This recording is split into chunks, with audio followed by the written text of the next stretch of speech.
প্রিয় লিসেনার্স, আসসালামু আলাইকুম। Feel the real fear with us. দূরে কাছে দেশে বিদেশে যে যেখান থেকে আজকের এপিসোডের সাথে যুক্ত হচ্ছেন বা পরবর্তীতে হবেন, সকলকে জানাচ্ছি শুভেচ্ছা ও ভালোবাসা। প্রিয় লিসেনার্স, আজকের এপিসোডে দুইটি ঘটনা নিয়ে আপনাদের সামনে হাজির হয়েছি। একটি ঘটনা আমার কাছে একদম গা শিউরে ওঠার মতো মনে হয়েছে, এবং এই ঘটনা যখন আমি ওনার অডিও ক্লিপটা শোনার পর অনেকগুলো ঘটনার সাথে বিভিন্ন বিষয় মেলানোর চেষ্টা করেছি, এবং সেই বিষয়টা আপনাদের সামনে উপস্থাপন আমি করব। আর আরেকটি ঘটনা, এটা ছোট ঘটনাই বলতে হবে, সেই ঘটনা দিয়ে শুরু করব এবং অন্য ঘটনাটি দিয়ে ইনশাল্লাহ এপিসোডটি সমাপ্তই ঘোষণা করব। চলুন মূল ঘটনাতে চলে যাই।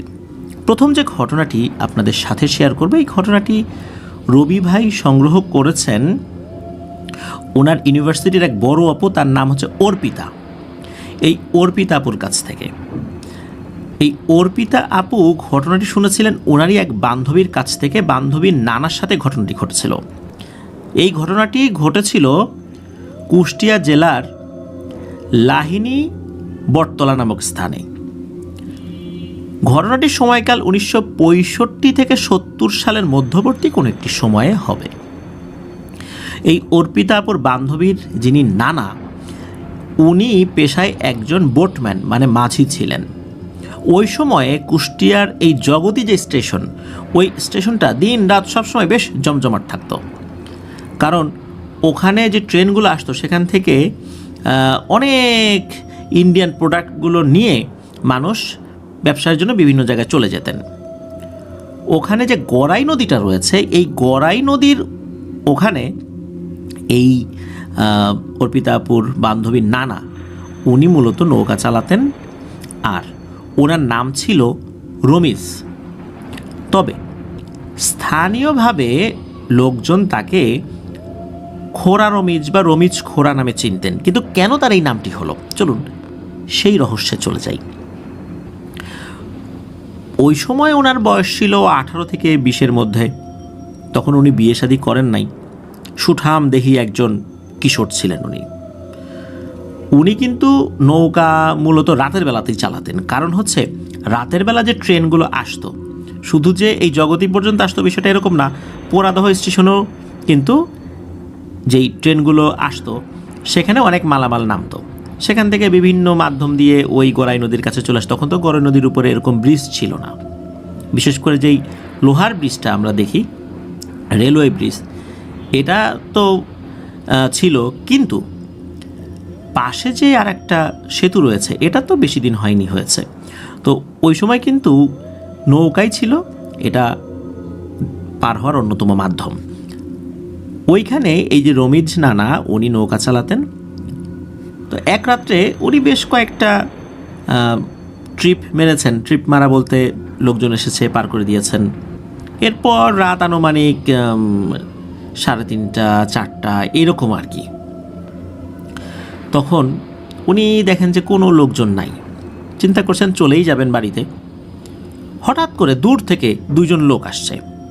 চাঁদের আলো ছিল, আর ওনার নৌকায় ছোট্ট একটা হারিকেন ধরানো ছিল আর কি, আবসা আলো আর কি, যাতে দূর থেকে বোঝা যায় যে ওইখানে একটা নৌকা আছে। দূর থেকে আলোর একটা চিহ্ন যেন বোঝা যায়, এই জন্যই মূলত এই নৌকাটা যেখানে রাখা হয় ওইটার সাথে একটা হারিকেনও রাখা হয় আর কি। তো দূর থেকে 2জন বলছে যে রমিজ, দাঁড়া, আমরা আসছি, আমাদের নিয়ে যা। কণ্ঠস্বর শুনে যদিও বা এই রমিজ নানা তাদেরকে চিনতে পারলেন না, আর চিনতে পারবেনই বা কীভাবে, কারণ অনেক লোকই তো আসা যাওয়া করে। সবাই ওনাকে চিনলেও উনি সবাইকে আসলে ওইভাবে চিনতে পারেন না। তো 2জন লোক আসে, তাদের মুখটা আসলে খুব ভালোভাবে যে বুঝতে পারছিলেন বিষয়টা এরকম না, কারণ ওনার হারিকেনের কিন্তু এত আলো ছিল না, বেশ দূরত্বেই ওই 2জন লোক দাঁড়িয়েছিল। তো 2জন লোক বললো যে আমাদেরকে নিয়ে যাওয়া পারে। উনি বললেন যে ঠিক আছে, উঠে পড়েন।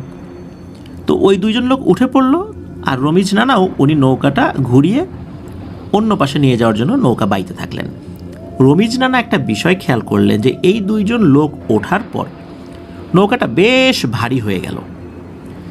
উনি তো নৌকা টেনে অভ্যস্ত, কয়জন লোক উঠলে নৌকা কেমন ভারী হবে এটা কিন্তু উনি খুব ভালোই বুঝতে পারেন।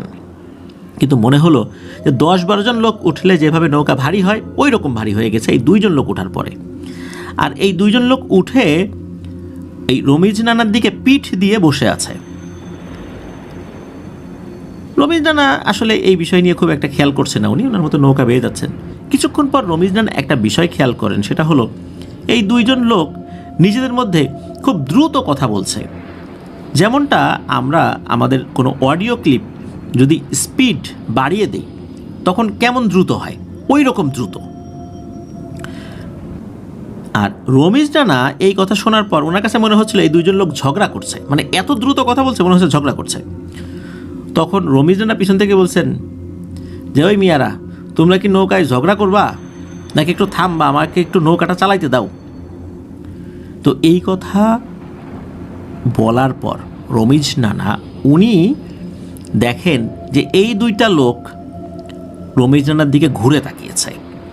আর তখনই মূলত রমিজ নানা তাদের চেহারাগুলো খুব ভালো করে দেখতে পারেন। রমিজ নানা খেয়াল করলেন এই 2 জনের চেহারা প্রায় একই রকম, যমজ ভাই হলে যেরকম চেহারা হয় ওই রকম। আর এদের মুখমণ্ডল, বিশেষ করে চোয়ালটা বেশ চ্যাপ্টা। এইটা দেখে রমিজ নানা ভয় পান। এছাড়া তাদের দৈহিক গড়ন বা অন্যান্য বিষয়গুলো স্বাভাবিক মানুষের মতোই ছিল, তাদের খুব লম্বা বিষয়টা এরকম না, আবার খাটো বিষয়টা এরকমও না। এইটা যখন উনি দেখেছেন বেশ ভয় পেয়েছেন যে এইরকম চেহারার তো মানুষ হয় না। আর ঠিক তখনই ওই 2 জনের মধ্যে থেকে একজন বলে উঠেছে, রমিজ, তোর নৌকায় যেটা আছে এটা আমাদের দিয়ে দে। রমিজ নানা বলতেছেন যে আমার নৌকায় কি আছে? তোমরা কে হে বাবু? আমার নৌকায় কি আছে এটা আমি তোমাদেরকে কেন দিব? তখন ওই 2 জন বলতেছে যে যদি দিয়ে দিস তোর ভালো হবে, আর যদি না দিস তাহলে কিন্তু তোর অনেক ক্ষতি হবে। এইবার রমিজ নানা যান রেগে। চেহারা দেখে কিছুটা ভয় পেয়েছিলেন এটা সত্য, কিন্তু ওনার রাগ হয়ে যায় এই কারণে যে 2 জন এসে তাকে হুমকি দিচ্ছে, আবার বলছে যে নৌকায় যা এই একটা জিনিস এসে দিয়ে দে। রমিজ নানা কিন্তু বুঝতে পারছে না নৌকায় আছেটা কি আর উনি দিবেন বাকি, আর যদি কিছু থেকেও থাকে ওই 2 জনকে কেন দিবেন। রমিজ নানা হাতে যে বৈঠাটা ছিল ওই বৈঠা দিয়ে তাদেরকে মারতে উদ্যত হন, যে তোদেরকে এক্ষুনি পিটিয়ে শুয়ায় ফেলবো, এরকম বলতেছে। এর মধ্যে কি হয়, একটা অবয়ব সে তার হাতটা লম্বা করে রমিজ নানার গলা চেপে ধরে। আর ওই সময়ে ওই নৌকাটাও তীরে এসে ভেড়ে, মানে অন্য পাশের যে তীর ওই পাশে এসে ভেড়ে। এরপর রমিজ নানার গলা ধরে টানতে টানতে ওই অবয়ব দুটি পার্শ্ববর্তী একটা মাদার গাছ, আপনারা জানেন মাদার গাছ এটায় কিন্তু তুলা হয়, আর মাদার গাছের যেই বাইরের গঠন এগুলো কিন্তু খুব কাঁটাযুক্ত হয়। একটা অবয়ব কি করেছে, এক হাত দিয়ে রমিজ নানাকে উঁচু করে ওই কাঁটাযুক্ত ওই বাকলের সাথে ঠেসে ধরেছে, আর আরেকটা অবয়ব কি করেছে, রমিজ নানাকে মারছে স্যান্ডেলের মতো কিছু একটা, এটা মূলত খড়ম, কাঠের খড়ম, আপনারা অনেকে দেখেছেন। এই খড়ম জাতীয় কিছু দিয়ে রমিজ নানাকে বেধড়ক মারছে, বিশেষ করে তার পায়ে আঘাত করছে আর মাঝে মাঝে বডিতে আঘাত করছে। রমিজ নানা তো চিৎকার করছে, গলা চেপে ধরার কারণে ওনাদের শ্বাস বন্ধ হয়ে গেছিলো, বিষয়টা এরকম না, উনি শ্বাস নিতে পারছিলেন কিন্তু খুব মারপিট করছিল ওনাকে, আর বারবার বলছিল তোর নৌকায় যেটা আছে ওটা আমাদের দিয়ে দে। রমিজ নানা বলছে আমার নৌকায় কি আছে, আমার নৌকায় তো কিছু নেই তোমাদের দেওয়ার মতো, দেবো না তোমাদেরকে, যাও কি করবা। তখন আরও মার। এর মধ্যে কি হয়, আজানের শব্দ ভেসে আসে। তখন ওই অবয়বগুলোর মধ্যে একটা অবয়ব আর একটা অবয়বকে বলছে ওর গলা ছেড়ে দে, চল আজকের মতো চলে যাই, ওর সাথে হিসাব নিকাশ আরও বাকি আছে। তখন যেই অবয়বটা উঁচু করে ধরে রেখেছিল হাত দিয়ে, ওই অবয়বটা রমিজ নানার গলা ছেড়ে দেন, আর তখন রমিজ নানা ঠাস করে নিচে পড়ে যায়। তখন রমিজ নানার মনে হলো প্রায় 10 হাত উপর থেকে উনি নিচে পড়ে গেছে। এমনিতেই বেধড়ক পিটিয়েছে তাকে, তার উপর আবার এত উপর থেকে উনি পড়ে গেছে, কোমরেও ব্যথা পেয়েছেন, পায়েও ব্যথা পেয়েছেন। ওই অবয়ব দুটো যাওয়ার সময় আবারও বলে যায় তোর সাথে কিন্তু আবারও দেখা হবে, বারবার দেখা হবে, যতক্ষণ পর্যন্ত তুই তোর নৌকায় থাকা ওই জিনিসটা আমাদেরকে না দিবি। ওই অবয়ব দুটো কোথায় যেন হাঁটতে হাঁটতে চলে যায়। তো রমিজ নানার অবস্থা তো খুব খারাপ, উনি ওইখানে সেন্সলেস হয়ে পড়ে গিয়েছিলেন। কিছু লোকজন সকাল হলে ওই দিক দিয়ে যাওয়ার সময় রমিজ নানাকে দেখতে পান, তারা রমিজ নানাকে বাড়িতে নিয়েও আসেন। তো রমিজ নানা আসার পর ওনার মাকে এই বিষয়টা খুলে বলেন। তখন ওনার মা বলেন যে তুই কি নেশাপানি করা শুরু করলি নাকি? এটা তো কোনো বিষয় না, নিশ্চয়ই কারোর সাথে মারামারি করছিস, এরকম একটা গল্প আমাকে শোনাচ্ছিস। ও কিছু না। ওনার মা আসলে প্রথম দিকে বিশ্বাসই করতে চায় না এই বিষয়টা। এভাবে কেটে যায় একটা দিন।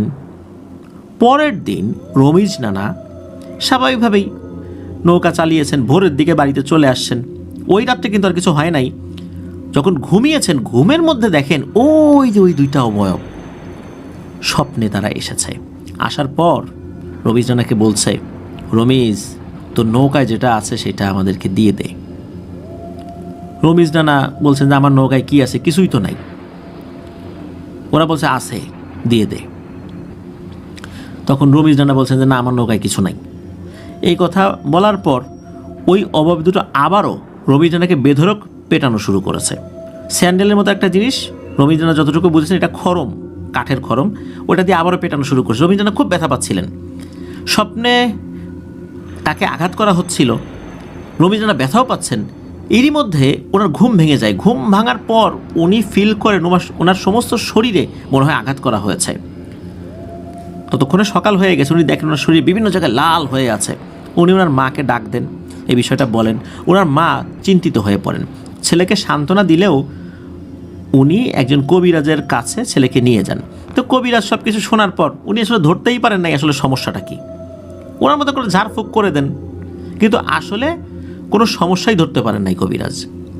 উনি বলছেন না, কোনো জিনের সমস্যা না, হয়তো বা দুঃস্বপ্ন দেখছে, এইটা সেটা বিভিন্ন বিষয় বলে এড়িয়ে গেছেন, বা উনি বুঝতে পারেনই নাই একদমই। উনি ওনার মতো করে হয়তো বা চেষ্টা করেছিলেন, কিন্তু বুঝতে পারেন নাই। রমিজ নানা বাড়িতে ফেরত আসেন, সমস্ত শরীরে ব্যথা। ওই রাত্রে উনি আর যেতে পারেন নাই নৌকা বাইতে গড়াই নদীতে। এরপর ওই রাত্রে স্বপ্নের মধ্যে আবারও ওই অবয়ব দুটি আসে।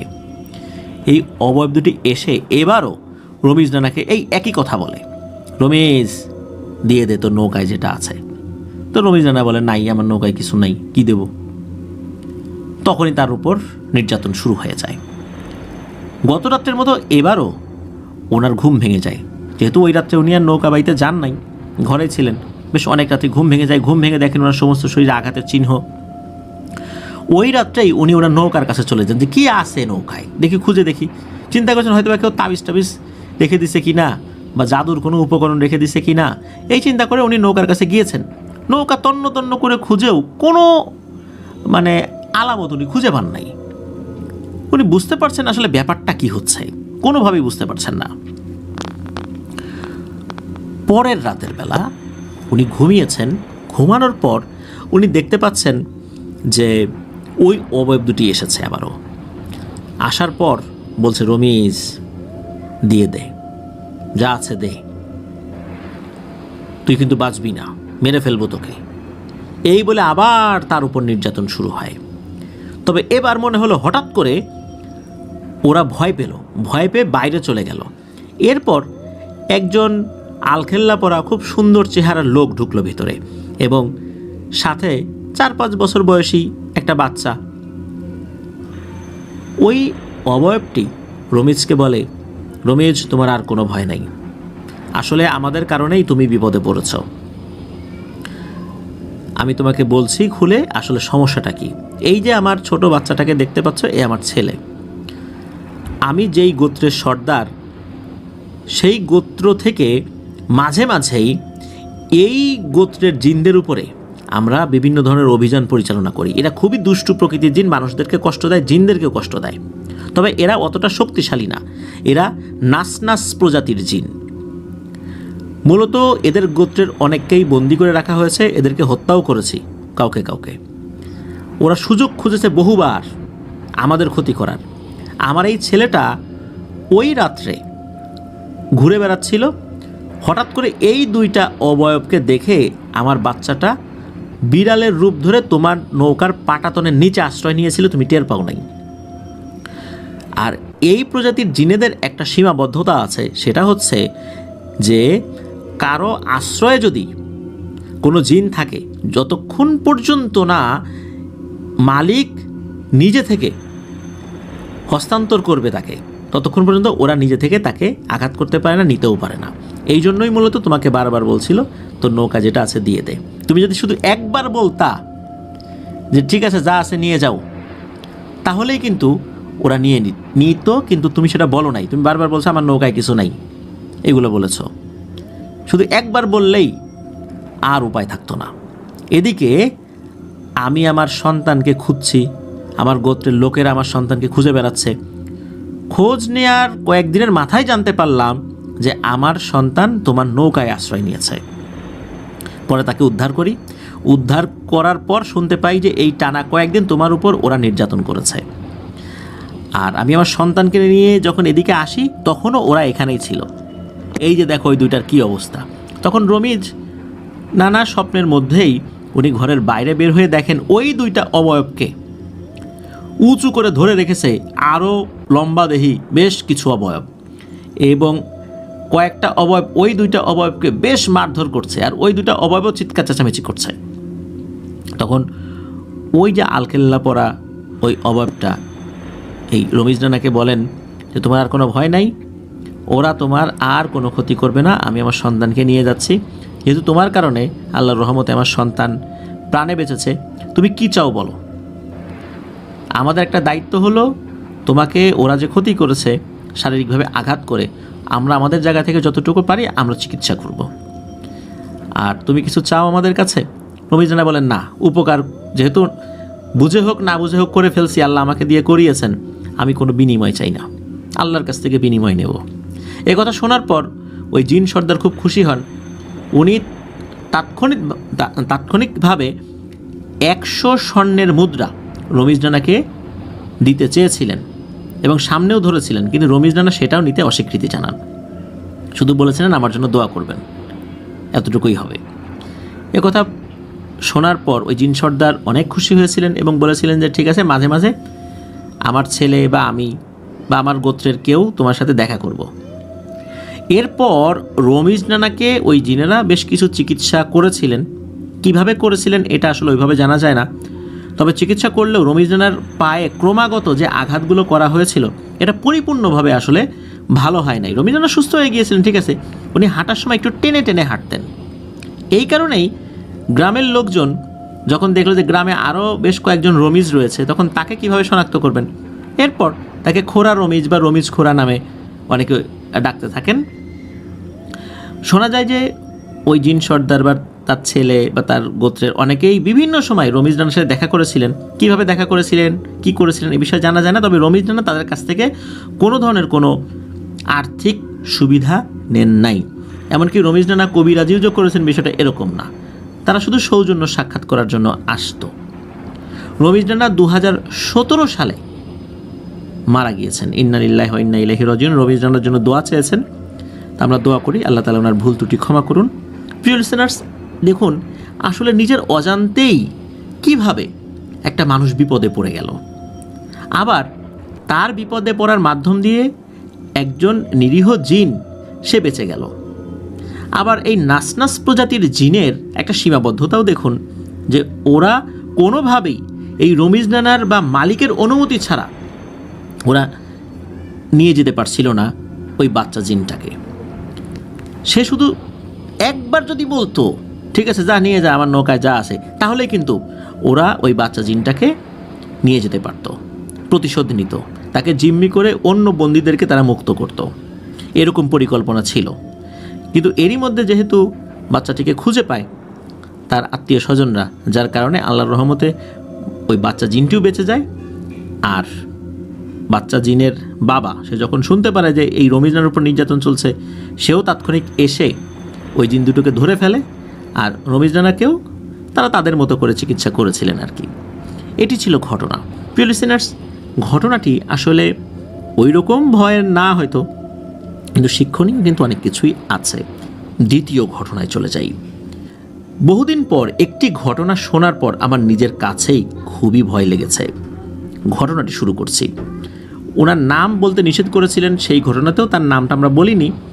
তিনি USAID-এর একজন সার্ভেয়ার বা জরিপকারী। উনি সার্ভের কাজে বেশ কিছু বছর আগে গাজীপুরের শ্রীপুর উপজেলার মাওনাতে গিয়েছিলেন। মাওনাতে যাওয়ার পর উনি খন্দকারপাড়া নামক একটা জায়গার সন্ধান পান এবং সেখানে একটি ভয়ের ঘটনা শুনতে পেয়েছিলেন। বেশ কিছুদিন ছিলেন তো ওখানে, তো একটি ঘটনা উনি শুনতে পান। সেই ঘটনাটি মূলত রবি ভাইকে উনি দেন।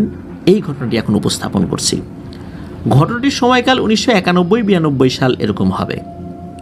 ওই মাওনা ইউনিয়নের একটি গ্রামের একজন মেম্বার, বিশেষ করে ওই খন্দকারপাড়া ওই এলাকার একজন মেম্বার, ওই মেম্বারের কয়েকজন ছেলে ছিল, যার মধ্যে এক ছেলে ছিল প্রবাসে।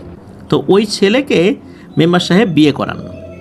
বিয়ে করানোর পর কিছুদিন পর ওনার ছেলে আবার প্রবাসে চলে যান। ওনার ছেলের বউ তার বাড়িতেই আছেন। তার বাড়িতে বলতে মেয়ের শ্বশুর বাড়ি আর কি, মানে মেম্বার সাহেবের বাড়িতে আছেন আর কি। একদিন পরন্ত বিকেলে কি হয় যে কোনো একটা বিষয় নিয়ে কথা কাটাকাটি হয় ওই মেম্বার সাহেবের বেটার বউয়ের সাথে মেম্বার সাহেবের স্ত্রী এবং মেম্বার সাহেবের মেয়ের, মানে ওই মেয়েটার সাথে, মানে নতুন বউয়ের শাশুড়ি আর ননদের সাথে ঝগড়াঝাটি হয় আর কি। এই বেটার বউয়ের নাম ছিল হচ্ছে হাসিনা, আমরা হাসিনা ভাবি বলে সম্বোধন করব। তো এই হাসিনা ভাবি আসলে বয়স কম ছিল, তো আবেগী। এই ঝগড়াঝাটি হওয়ার পরে আসলে উনি আবেগটাকে কন্ট্রোল করতে পারেন নাই। উনি দৌড়ে ওনার ঘরে গিয়ে দরজা জানালা বন্ধ করে দেন। ওই সময় ওনার যে শাশুড়ি এবং যে ননদ, ওনারা এই বিষয়টা দেখেছেন। আর সন্ধ্যা হয়ে যাচ্ছে, তখন কিন্তু ওই যে হাঁস মুরগিগুলো যার যার খোপে তুলতে হবে, তারপরে মাঠ থেকে গরুগুলো আসছিল সেগুলো গোয়ালে তোলা লাগবে, ছাগলগুলো গোয়ালে তুলতে হবে বা ছাগলের যে ঘর সেখানে তুলতে হবে। তো এটা নিয়েও ব্যস্ত ছিলেন। হঠাৎ করে এরকম ঘরে ঢুকে দরজা জানালা লাগানোর বেশ কিছুক্ষণ পর হঠাৎ করে ওনার যে শাশুড়ি, মানে হাসিনা ভাবির শাশুড়ি, ওনার মনে আসে যে আচ্ছা মেয়েটা যে ঘরে ঢুকে দরজা জানালা লাগিয়ে দিল, কী করছে? তখন হাসিনা ভাবির শাশুড়ি হাসিনা ভাবির ননদকে বলেন, যা তো মা একটু দেখায় তো মেয়েটা কি করে, একটু বকাঝকা মনে বেশি করে ফেললাম, নতুন বউ এরকম বলাটা ঠিক হইল না, যা একটু দেখে আয়। তো হাসিনা ভাবির শাশুড়ির কথা শোনার পর হাসিনা ভাবির ননদ উনি এসে ওই দরজার পাশে একটা ছিদ্র ছিল, অনেক সময় টিনের বেড়ার কিছু কিছু জায়গায় লোহা আর ছিদ্র থাকে আর কি, অনেক সময় লোহা কেউ ওর ভিতরে গাঁথার চেষ্টা করে, এই জন্য অনেক জায়গায় আমরা ছিদ্র দেখতে পাই। তো ওই রকম একটা ছিদ্র দিয়ে তাকিয়ে একটা ভয়ঙ্কর দৃশ্য দেখতে পান হাসিনা ভাবি উনি গলায় দড়ি দিয়ে ঝুলছে তার খাটের উপরে। ঘরে যে আড়া থাকে না, এপাশ ওপাশ যে কাঠগুলো থাকে, ওই আড়ার সাথে উনি গলায় দড়ি দিয়ে ঝুলছে। ওনার পা তখনও নড়ছে আর জিহবাটা অনেকটা বেরিয়ে আসছে, চোখ বড় বড়, চুল এলোমেলো হয়ে আছে। এই দৃশ্য দেখার পর হাসিনা ভাবির ননদ তো চিৎকার দিয়ে উঠছেন এবং সবাইকে বলছেন, এই কে কোথায়, আসো তাড়াতাড়ি আসো। হাসিনা ভাবি গলায় দড়ি দিছে। এই কথা শোনার সাথে সাথে বাড়ির অন্য লোকজন আশেপাশে যারা ছিল তারা তো দৌড়ে চলে এসেছে। দৌড়ে এসে দরজার উপরে তারা ক্রমাগত আঘাত করছে দরজা ভাঙার জন্য। তো দরজা যখন ভেঙেছেন এবং সবাই হুড়মুড় করে ঘরের ভিতরে ঢুকেছেন, ঢোকার পর ওনারা আর একটা অদ্ভুত দৃশ্য দেখেন। সকলে দেখেন যে এই হাসিনা ভাবি উনি একদম নতুন বউ যেভাবে বাসর ঘরের খাটের উপরে বসে থাকে ঠিক ওই স্টাইলে বসে আছে। আর ওই যে দড়িটা মাছ থেকে ছেঁড়া, তার মানে যে দড়িটা ছিঁড়ে গেছে আর ওই দড়িটা পাশেই পড়ে আছে। তখন ওই হাসিনা ভাবির শাশুড়ি উনি হাসিনা ভাবির ননদকে বলছেন, এই কিরে, তুই না বললি সেই গলায় দড়িতে ঝুলছে, কই এত দিব্যি খাটের উপর বসে আছে। এই কথা বলার পর হাসিনা ভাবির শাশুড়ি একটু স্নেহসুলভ দৃষ্টিভঙ্গি নিয়ে আদর করে দেওয়ার জন্য এই হাসিনা ভাবির পাশে বসে মাথায় হাত দিয়ে বলছেন যে, মারে এত অভিমান করতে হয় না, রাগ করে না হয় কয়েকটা কথা বলেই ফেলছি, এত রাগ করলে চলে, মন খারাপ করিস না। যখনই এই কথা বলে হাসিনা ভাবির শরীরে হাসিনা ভাবির শাশুড়ি টাচ করেছেন, সাথে সাথে হাসিনা ভাবি বানরের মতো এক লাফ দিয়ে ওই বিছানা থেকে দরজা দিয়ে বেরিয়ে একদম উঠোনের উপরে পড়েছেন। আর উঠানের চতুর্দিকে এমন জোরে দৌড়াচ্ছেন যেটা কোনো স্বাভাবিক মানুষ এত জোরে দৌড়াতে পারে না। এই দৃশ্য দেখে বাড়ির সকলে তো ভয় পেয়ে যায়। তখনও কিন্তু সন্ধ্যা লাগে নাই, মাগরিবের আজানও দেয় নাই, চারদিকে যথেষ্ট আলো রয়েছে। এদিকে বাড়ির লোকজন চিন্তা করছে কি ব্যাপার, ওর কি হলো।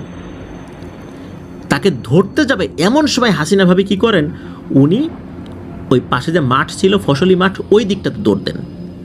তখন কিন্তু মেম্বার সাহেব বাড়িতে ছিলেন না। সঙ্গতার কারণে মেম্বার সাহেবের নাম আমরা বলছি না প্রিয় লিসেনার্স, কারণ উনি এখনও জীবিত আছেন, যদিও রানিং মেম্বার না, কিন্তু জীবিত আছেন, সুস্থ আছেন। তো মেম্বার সাহেব তখনও বাড়িতে ছিলেন না। ওদিকে হাসিনা ভাবি তো মাঠের দিকে দৌড় দিয়েছেন, আর বাড়ির যে নারী সদস্যরা ছিল তারাও হাসিনা ভাবির পেছন পেছন দৌড়ানো শুরু করেছে। ওইদিকে যারা মাঠ থেকে গরু ছাগল নিয়ে বা কৃষিকাজ শেষ করে বাড়ির দিকে ফিরছিলেন, তারা দেখছেন যে এই দৃশ্য, হাসিনা ভাবি দৌড়াচ্ছে, বাড়ির লোকজন তার পিছু পিছু দৌড়াচ্ছে। তখন তারাও হাসিনা ভাবিকে ধরার জন্য দৌড়াতে থাকেন। কেউ তার সাথে দৌড়ায় পারছে না। মাঠের একটা প্রান্তে ছিল একটা পাকর গাছ, ওই পাকর গাছের দিকে হাসিনা ভাবি দৌড়াচ্ছেন। এদিকে লোকজন তাকে ধরার আগেই হাসিনা ভাবি খুব অদ্ভুত এবং ভয়ঙ্করভাবে হেঁটে হেঁটেই, মানে দৌড়েই উনি গাছের একদম মাথায় উঠে যান। গাছে উঠতে হলে তো গাছ বাইতে হবে, তাই না? কিন্তু না, উনি গাছ বাইলেন না, উনি একদম দৌড়ে গাছের একদম মাথায় উঠে একটা ডালের উপর বসে পড়লেন। নিচ থেকে তাকে ডাকা হচ্ছে যে বউ নেমে আসো, নেমে আসো, কিন্তু না, হাসিনা ভাবি কোনো কথা বলছেন না, চুপচাপ বসে আছেন। এমত অবস্থায় এই মেম্বার সাহেবকে খবর দেওয়া হয়। উনি দূরে ছিলেন না, কাছাকাছি ছিলেন। উনি খবর পাওয়ার সাথে সাথে ওই পাকর গাছের কাছে এসে দেখেন এই অবস্থা। তখনও মাগরিবের আজান দেয়নি, কিন্তু দেবে দেবে ভাব, এমন একটা সময়। উনি এটা দেখার পর বুঝতে পারলেন যে ঘটনাটা স্বাভাবিক না, আমরা তো হাসিনাকে নামাতে পারবো না, ইমাম সাহেবের কাছে যাই। তখন উনি দ্রুত ইমাম সাহেবের কাছে গেলেন, যিনি পাশের মসজিদের ইমাম, মুয়াজ্জিন, খাদেম, তিনটার দায়িত্বই পালন করতেন আর কি। উনি মাগরিবের আজান দেবেন এমন ভাব আর কি। এমত অবস্থায় মেম্বার সাহেব গিয়ে বলেন যে ইমাম সাহেব দ্রুত আমার সাথে আসেন, খুব সমস্যা। তো ইমাম সাহেব কী করলেন, আর একজনকে আজান দেওয়ার দায়িত্ব দিয়ে উনি তাড়াতাড়ি মেম্বার সাহেবের সাথে ওই পাকর গাছের ওখানে আসলেন। উনি আসার পর দেখেন আর একটা ভয়ঙ্কর দৃশ্য, যেই দৃশ্য কেউ দেখতে পারছিল না। উনি দেখতে পান যে এই হাসিনা ভাবি একটা ডালে বসে আছে, আর তার পাশে তারই মতো অবয়ব আর একটা বসে আছে। সেইটা খুব ভয়ঙ্কর দেখতে। উনি দেখার সাথে সাথে বুঝে গিয়েছিলেন যে হাসিনা ভাবিকে খুব ভয়ঙ্কর কোনো জিনে ধরেছে। উনি তখন মেম্বার সাহেবকে বলেন যে মেম্বার সাহেব, আমি গাছে উঠছি, আমার সাথে দুইজন তাগড়া যুবককে দিয়ে দেন। তখন মেম্বার সাহেবের দুইজন ভাতিজা ছিল, বেশ শক্ত সামর্থ্য ছিল তারা। তো তারা এই ইমাম সাহেবের সাথে গাছে ওঠেন। ইমাম সাহেব ওই ডালে উঠে যখনই হাসিনা ভাবিকে টাচ করবেন, তার আগেই দেখেন ওই যে অবয়বটা, ওই অবয়বটা ইমাম সাহেবের দিকে ভয়ঙ্কর একটা দৃষ্টিতে তাকিয়ে ভ্যানিশ হয়ে গেল। আর ইমাম সাহেব যখনই হাসিনা ভাবি শরীরে টাচ করেছেন, সাথে সাথে হাসিনা ভাবি মনে হলো যে জ্ঞান হারালেন, পড়ে যেতে যাবেন, তখন ইমাম সাহেব ধরে ফেলেন। আর ওই যে দুইজন যারা উঠেছিলেন ওনারাও তো ধরে ফেলেছেন। এই হাসিনা ভাবি কিন্তু আবার বেশ স্বাস্থ্যবান মানুষ ছিলেন আর কি। এই তিনজন মানুষের পক্ষে তাকে ধরে রাখাটা কঠিন ছিল, বিশেষ করে একটা গাছের উপরে, ডালের উপরে। অনেক কষ্টে হাসিনা ভাবিকে নামানো হয়। নামানোর পর দেখা গেল হাসিনা ভাবি আসলে জীবিত নেই। ইমাম সাহেব সকলকে বললেন যে হাসিনা তো জীবিত নাই, ও আসলে মারা গেছে। এখন কিভাবে মারা গেল, কি হলো, গলায় দড়ি দিয়েই মারা গিয়েছে নাকি জিন তাকে মেরে ফেলেছে, এখনই কিছু বোঝা যাবে না। তবে বিষয়টা স্বাভাবিক না, বিষয়টা খুবই জটিল। এই ধরনের কেস আমি আগে কখনো দেখি নাই, বিভিন্ন সময় শুনেছি। দ্রুত ওকে গোসল দিয়ে জানাজা পড়িয়ে দাফন করতে হবে। তখন কিন্তু মাগরিবের আজান হয়ে নামাজও হয়ে গেছে। এদিকে ইমাম সাহেব তখনও তো নামাজ পড়েন নাই। উনি বললেন যে আমি দ্রুত মসজিদে গিয়ে নামাজ পড়ে আসছি, আপনারা আয়োজন করেন। বাড়ির মহিলারা হাসিনা ভাবিকে শেষ গোসল দেন। এদিকে দ্রুত কাফনের কাপড়ও গোছানো হয়ে যায়। হাসিনা ভাবিকে এশার নামাজের পরেই জানাজা দিয়ে বাড়ির কাছে একটা কবরস্থান রয়েছে, সেই কবরস্থানে দাফন করে দেওয়া হয়। তো ওই রাত্রে সব কিছু স্বাভাবিক ছিল, কোনো সমস্যা নাই। হাসিনা ভাবির যেই বাড়ি, মানে ওনার যেই বাবার বাড়ি, এই বাবার বাড়ি আর শ্বশুর বাড়ি কিন্তু একদম কাছাকাছি ছিল, একই গ্রামে, 3-4 বাড়ি পরে আর কি। এই জন্য তার বাড়ির লোকজনও কিন্তু ওই যে যখন গাছে উনি উঠে গেছেন তখন কিন্তু তারা চলে এসেছিলেন হইচয়ের শব্দ শুনে। এই জন্য যে দূর থেকে আত্মীয় স্বজন আসবেন, শেষ দেখা দেখবেন, আর ওনার হাজব্যান্ড তখন প্রবাসে আছেন। আর ওই 91-92 সাল তো এইরকম মোবাইল ফোনে সরাসরি আসলে যোগাযোগ করা যেত না, তখন এই চিঠি লিখে জানাতে হতো আর কি। আরও সময় টেলিফোন থাকলেও ওই গ্রামের ওই প্রেক্ষাপটে তো আসলে ওই অবস্থাতে টেলিফোন করে জানানো পসিবল ছিল না। তো ওই রাত মোটামুটি স্বাভাবিকভাবেই কেটে যায়।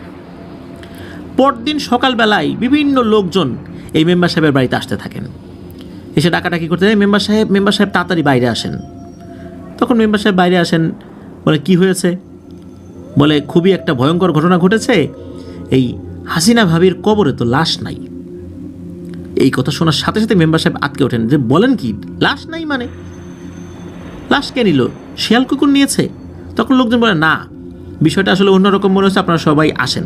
তখন হাসিনা ভাবির পরিবারের অন্য সদস্যরা, বিশেষ করে শ্বশুর বাড়ির, তার নিজের বাড়িতেও তো খবর চলে গেছে, তখন সবাই কবরের কাছে এসে দেখেন যে কবরটা এমনভাবে ফাঁকা করা হয়েছে, এইটা কোনো আসলে শেয়াল কুকুরের কাজ না। ভেতরে ডেড বডি নাই। ডেড বডি কোথায় গেল? এই তো শুরু হয়ে গেল ঝামেলা।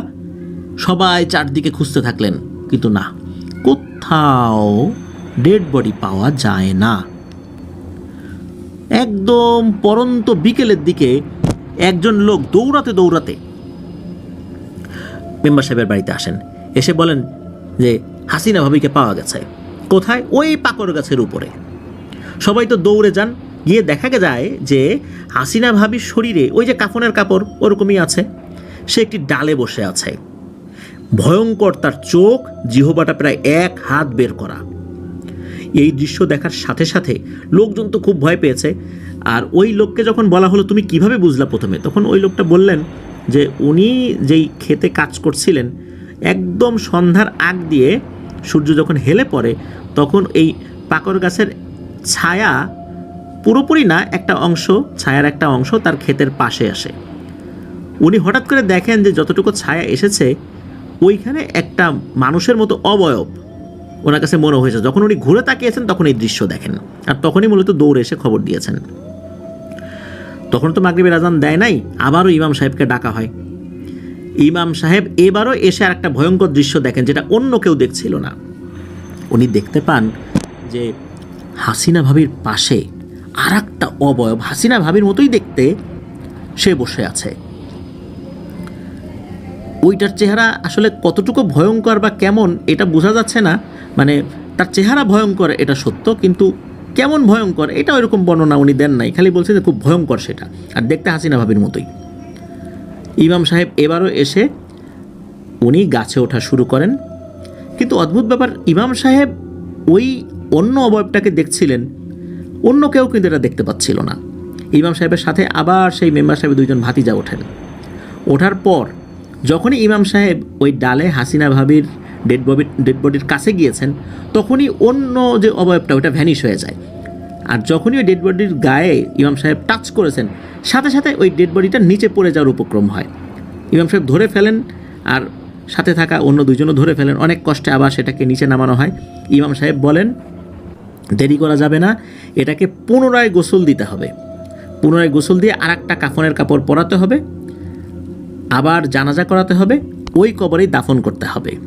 আর এই যে কাফনের কাপড়টা, এটাও ওই কবরেই আবার দিয়ে দিতে হবে। সেই অনুযায়ী খুব দ্রুততার সাথে সেটা করা হয়।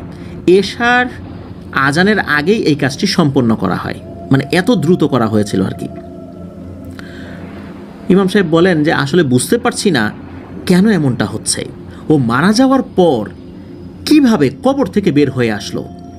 সাধারণত জিনেরা কোনো লাশের মধ্যে ঢুকতে পারে না, কবর থেকে লাশ বেরও করে আনতে পারে না সহজে। খুব শক্তিশালী জিন হলেও এটা যে পারবে এটাও বলা যায় না।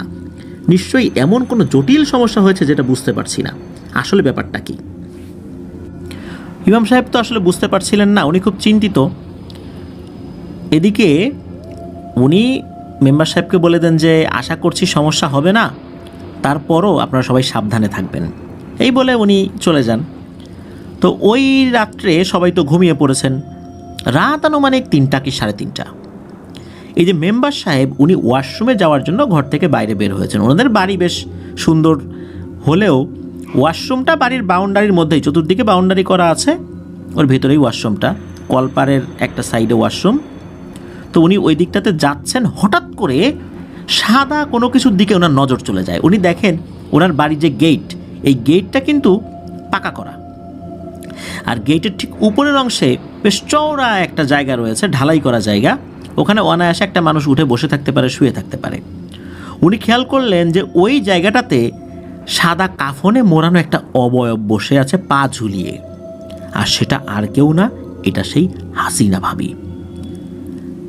মেম্বার সাহেবকে দেখার সাথে সাথে ওই অবয়বটা খিলখিল করে হেসে ওঠে, আর মেম্বার সাহেবকে বলে, একে তো আমি ছাড়বো না, একে আমি নিয়েই যাব। এই বলে আবার হি হি হি করে হেসে একটা লাফ দিয়ে অন্ধকারের ভিতরে মিলিয়ে গেল।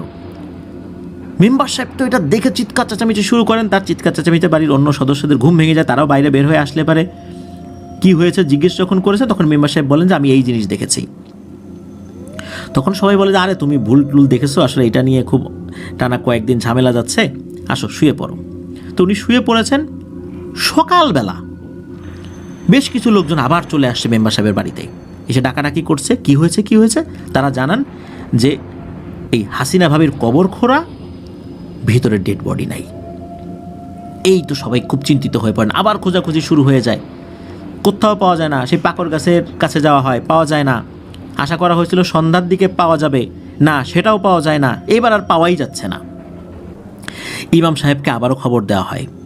ইমাম সাহেব খুব চিন্তিত হয়ে পড়েন যে কি করা যায় কি করা যায়। ইমাম সাহেব এই মেম্বার সাহেবকে বলেন যে মেম্বার সাহেব, আমি আগামীকাল আমার ওস্তাদের কাছে যাব, তাকে নিয়ে আসবো। উনি এই বিষয়ে বিভিন্ন সময় কিছু কিছু সমাধান করেছিলেন এই ধরনের। ওনার ওস্তাদ আবার ময়মনসিংহের ফুলবাড়ি উপজেলার কোনো একটা গ্রামে থাকেন আর কি। উনি বলেছেন যে ফজরের পরপরই চলে যাবেন, আর জোহরের আগেই তাকে নিয়ে চলে আসার চেষ্টা করবেন, এটা বলেছিলেন। উনি তো এটা বলেছেন, উনি এটা বলে চলে যান। ফজরের নামাজ পড়ে উনি যাবেন আর কি সেই ওস্তাদের কাছে। ওই রাত্রে ঘটে আরও একটি ঘটনা। ওই যে হাসিনা ভাবির যিনি ননদ, উনি আবার একটা রুমে আলাদা ঘুমাতেন, তখনও তার বিয়ে হয় নাই। গভীর রাত্রে হঠাৎ করে ওরে বাবারে মারে, আমারে মেরে ফেললো রে, গলা টিপে মেরে ফেললো রে, এইরকম করে চিৎকার চেঁচামেচি শুরু করে দিয়েছে। অন্য পাশের রুম থেকে লোকজন চলে আসছে, দরজা ধাক্কাধাক্কি শুরু করেছে। উনিও দ্রুত গিয়ে দরজা খুলে দিয়েছেন। কি হয়েছে কি হয়েছে, বলে যে হাসিনা ভাবি আসছিল, সাদা কাফনের কাপড় পরা, আমার গলা চিপে ধরেছে। এইটা শোনার সাথে সাথে পরিবারের সদস্যদের মুখ ফ্যাকাশে হয়ে যায় ভয়ে, আবার কি শুরু হয়ে গেল, আবার কি হলো, এই সমস্যার সমাধান করব কিভাবে। সারাটা রাত ওনারা কেউ ঘুমাতে পারেন নাই, আল্লাহ আল্লাহ করতে করতে জিকির করতে করতে পার করেছেন। সকাল হলে ওনারা কিছুটা ঘুমিয়েছেন। এদিকে সকাল হলে মানে ফজরের নামাজ পড়ার পর ইমাম সাহেব চলে গেছেন ময়মনসিংহের ফুলবাড়ি উপজেলার সেই গ্রামে। গিয়ে উনি জোহরের আগেই ওনার ওস্তাদকে নিয়ে আসছেন। ওনার ওস্তাদের বেশ বয়স হয়ে গিয়েছিল। তো উনি আসার পর প্রথমে মেম্বার সাহেবের বাড়িতে আসেন, বাড়ির চতুর্দিকে কয়েকটা চক্কর দেন ওই ইমাম সাহেবের সাথেই। চক্কর দিয়ে মেম্বার সাহেব সহ অন্যান্য লোকদেরকে বলেন যে না, এই বাড়িতে তো কোনো সমস্যা দেখতে পাচ্ছি না এবং বুঝতেও পারছি না, আসলে ব্যাপারটা খুব জটিল, বিষয়টা আমাদের সবাইকে বেশ ভোগাবে বলে মনে হচ্ছে। আপনারা চিন্তা করেন না, সন্ধ্যার পর আমি এই বিষয়টা বোঝার চেষ্টা করব। সন্ধ্যার পর উনি একাই একটা রুমে বসেন এবং উনি বলে দেন যে আমি না ডাকা পর্যন্ত কেউ আমাকে ডাকাডাকি করবেন না, আমি আমার পরিচিত কিছু জিনদের কাছ থেকে এই বিষয়ে তথ্য সংগ্রহ করার চেষ্টা করব। উনি সন্ধ্যার পর একাকী কিছুটা সময় বসেন, মোটামুটি ঘন্টাখানেক বসেন। এরপর সবাইকে ডাকেন। মেম্বার সাহেব সহ আরও অনেকে আসেন, ওখানে ইমাম সাহেবও আসেন। তখন ওই ওস্তাদ যিনি, উনি বলেন যে বিষয়টা আসলেই খুব জটিল, এইটা এই মুহূর্তে বিস্তারিতভাবে বলতে পারবো না, তবে রুকিয়া শুরু করতে হবে। এশার নামাজের পর আমরা রুকিয়া শুরু করব। আর এই সময়ে আপনারা কেউ ঘর থেকে বাইরে বের হবেন না। ঘরের মধ্যে থেকে আপনারা আপনাদের মতো করে দোয়া দুরুদ যে যেটা জানেন সেটা পড়তে থাকবেন, কিন্তু ঘর থেকে বের হবেন না। আর যেই ঘরে রুকিয়া করা হবে সেই ঘরে ইমাম সাহেব, তারপর ওনার ওস্তাদ, মেম্বার সাহেব এবং শক্ত সমর্থ 2-3 জন পুরুষ মানুষ। তখন এই 2-3 জন পুরুষ মানুষ কে আসবে? এই যে ইমাম সাহেব, এই যে মেম্বার সাহেবের 2 ভাতিজা, যারা ওই যে গাছে উঠেছিল 2 বার, তারাই থাকবে বলে সিদ্ধান্ত গৃহীত হয়। এশার নামাজের পর হুজুর বসেন রুকিয়া করতে। হুজুর বেশ কিছুক্ষণ রুকিয়া সংক্রান্ত যে আমল এগুলো করছেন, কিন্তু না, কোনো কাজ হচ্ছে না। উনি আবারও চেষ্টা শুরু করতে থাকেন। এরপর হঠাৎ করে মনে হচ্ছে প্রচণ্ড জোরে কেউ গোঙাতে গোঙাতে আসছে, হু হু এরকম শব্দ করতে করতে। আর ওই সময় মনে হচ্ছে বাড়ির আশেপাশে গাছগাছালি যেগুলো আছে সব ভেঙে চুরে একাকার হয়ে যাচ্ছে। আর বাড়ির যে নারী সদস্যরা, ওনারা আসলে আমল করবেন কি, এই ধরনের শব্দ, এরকম গোঙানির আওয়াজ যখন শুনেছেন আর এই ধরনের গাছপালার শব্দ শুনেছেন, তখন তারা চিৎকার চেঁচামেচি শুরু করে দিয়েছেন।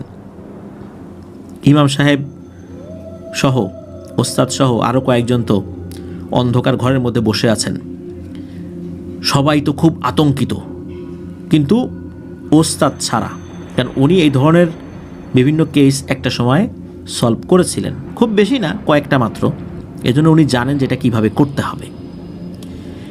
হঠাৎ করে ঘরের মধ্যে মনে হলো ধপাস করে একটা শব্দ হলো, আর গোঙানির আওয়াজ, হো হো করে এরকম গোঙানির আওয়াজ, আর ঘরটা মাংস পচা গন্ধে ভরে গেল। তখন বজ্র কণ্ঠে চিৎকার দিয়ে বলে উঠল, হে হুজুর, আমাকে ডাকছিস কেন? তখন হুজুর বলেন, তুই এই মেয়েটাকে কেন নিয়ে গেলি? এই মেয়েটাকে দিয়ে যা, আর এখান থেকে ভাগ। তোর বয়স কম, তোর কোনো ক্ষতি আপাতত আমি করতে চাচ্ছি না, কিন্তু এখন যদি কথা না শুনিস তাহলে কিন্তু তোর পরিণতি খারাপ। এই কথা শোনার পর কোনো রিপ্লাই আসে না, মানে কোনো উত্তর আসে না। তখন ওস্তাদজি বুঝতে পারলেন যে এই জিনিসটা এখান থেকে চলে গেছে। ওস্তাদজি চিন্তা করলেন যে এই জিনিসটা চলে গেল কোনো কথাবার্তা ছাড়াই। বিষয়টাতে উনি বেশ অবাকও হলেন, আতঙ্কিত হলেন, এই ভেবে যে এই জিনিসটা এভাবে চলে যাওয়ার কথা না। এরপর উনি এই যে যারা উপস্থিত ছিলেন সকলকে বললেন যে আপনারা ভরসা রাখুন আল্লাহর উপরে, ভয় পাবেন না। আমি আপনাদের কাছ থেকে আরেকটু সময় চেয়ে নিচ্ছি, আপনারা এখন রুম থেকে একটু বাইরে যান। সকলে মিলে রুমের বাইরে আসে। তখন হুজুর ওনার অনুগত জিনদের সাথে কিছু সলা পরামর্শ করেন, জিনেরা কিছু পরামর্শ দেয়। এরপর ওই ওস্তাদজি সবাইকে আবার ঘরের ভিতরে আসতে বলেন। সবাই আসার পর হুজুর আবার রুকিয়া শুরু করেন। মোটামুটি 15 থেকে 20 মিনিট ইনি আমল করেছেন। এর মধ্যে আবার সেই গোঙানির আওয়াজ, হু হু করে গোঙানির আওয়াজ শুরু হয়ে গিয়েছে। আবারও গাছপালা মনে হচ্ছে ভেঙে চলে যাচ্ছে। হঠাৎ করে আবার ধপাস করে শব্দ হলো ঘরের মধ্যে, আর মাংস পচা গন্ধে ঘরটা ভরে গেল। এবার হুজুর বলে উঠলেন যে তোকে আর সুযোগ দেয়া যাচ্ছে না রে, এই তোরা যারা আছিস আচ্ছা মতো পিটা এটাকে। এরপরে চাবুক দিয়ে পিটালে যেরকম সপাং সপাং আওয়াজ আসে, এইরকম সপাং সপাং আওয়াজ আসা শুরু হলো।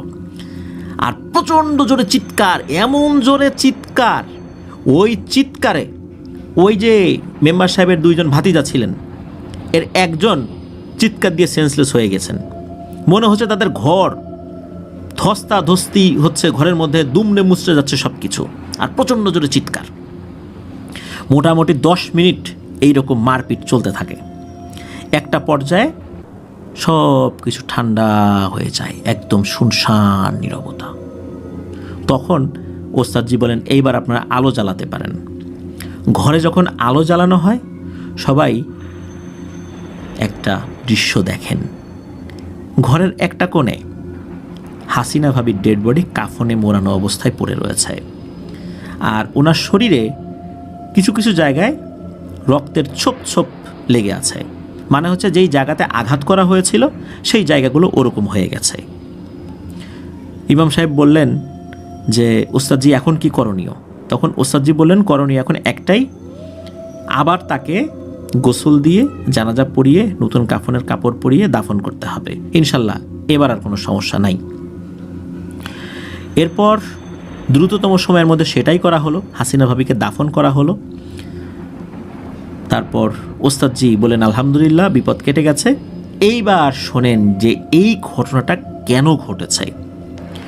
সবাই তো আসলে চিন্তিত ছিল কেন এমনটা হলো, এটা তো জানতে সবাই খুব আগ্রহী। তখন হুজুর বললেন যে এই হাসিনা যখন রাগ করে গলায় দড়ি নেয়, যখন সে গলায় দড়ি নিয়ে ছটফট করছিল, ওই সময় সিলাত শ্রেণীর একটা জিন, যার বয়স কম কিন্তু তন্ত্রবিদ্যা সে শিখছিল, সে এই দিক দিয়ে যাচ্ছিল। সে যখনই দেখলো যে এই সময়ে এই সন্ধ্যার আগ দিয়ে একটা মেয়ে গলায় ফাঁস নিয়েছে, তখনও জান বের হয় নাই, সে তখন কি করলো, সাথে সাথে হাসিনার শরীরের মধ্যে ঢুকে পড়ে। ঢুকে পড়ার সাথে সাথে ওই দড়িটা ছিঁড়ে পড়ে যায়, আর তখনই এই সিলাত জিনটাই হাসিনাকে মেরে ফেলে। হাসিনা মূলত ওই সময় মারা গিয়েছিল। এরপর এই দেহের উপর তার নিয়ন্ত্রণ সে প্রতিষ্ঠা করে। যতবারই তাকে কবর দেওয়া হয়েছে ততবারই এই সিলাত জিনটা তাকে বের করে নিয়ে আসে, কারণ হচ্ছে সে ওই দেহের মধ্যেই ছিল। মৃত দেহের উপর নিয়ন্ত্রণ করতে পারে এই সিলাত শ্রেণীর জিন, কিন্তু সবাই না, মুষ্টিমেয় কিছু, তার মধ্যে এইটা একটা। এর বয়স কম, তারপরেও সে যথেষ্ট তন্ত্রবিদ্যায় শক্তিশালী হয়েছে। যখন আমার জিনেরা এই খবরগুলো দিল, তখন তাকে প্রথমে হাজির করলাম। ওই অবস্থাতেও সে হাসিনার শরীর নিয়েই হাজির হয়েছিল, কিন্তু সে আবার চলে যায়। এরপর আমার জিনেরা পরামর্শ দিল আবার রুকিয়া শুরু করেন। এইবার ও আসলে ওকে আর বের হতে দেয়া হবে না। মূলত ও একা আসে নাই, ওই সিলাত শ্রেণীর জিনদের বিশাল একটা বাহিনী নিয়ে সে এসেছিল। কিন্তু এই আমার সাথে থাকা যে জিনেরা, এদের যে যোদ্ধা প্রকৃতির যে জিনেরা, এরা সুসজ্জিত হয়ে এসেছিল। আচমকা ওই সমস্ত জিনদের উপর তারা আক্রমণ করলে ওরা ওখান থেকে ভেগে যায়। ভেগে যাওয়ার পর ওকে চতুর্দিক থেকে আটকে ফেলা হয়, আর তারপর ওকে হাসিনার শরীর থেকে বের করে ফেলা হয়। এই বের করে ফেলার প্রক্রিয়াটাও কিন্তু বেশ কঠিন, কারণ হচ্ছে মৃতদেহের মধ্যে জিনেরা প্রবেশ করলে আটকে যেতে পারে, ভালো জিনেরা বিশেষ করে, এবং আটকে যায় আর বেরোতে পারে না, যার কারণে অন্য জিনদেরকে এখানে প্রবেশ করতে দেয়া যাচ্ছিল না, বা ওরা প্রবেশ করতে পারছিলও না যতক্ষণ পর্যন্ত ওই সিলাত নিজে থেকে বের না হয়। তখন ওর উপর, বিশেষ করে হাসিনার মৃতদেহের উপরে প্রচণ্ড আঘাত করা হয়, যার ফলশ্রুতিতে এই সিলাত জিনটি ওই দেহ ছেড়ে বের হতে বাধ্য হয়। যখনই সে বের হয়েছে তখনই আমার জিনেরা ওকে পাকড়াও করে ফেলেছে। এখন ও পাকড়া অবস্থাতে আছে, ওর সর্দারদের সাথে কথা বলে, ওর পরিবারের সাথে কথা বলে ওকে হস্তান্তর করা হবে।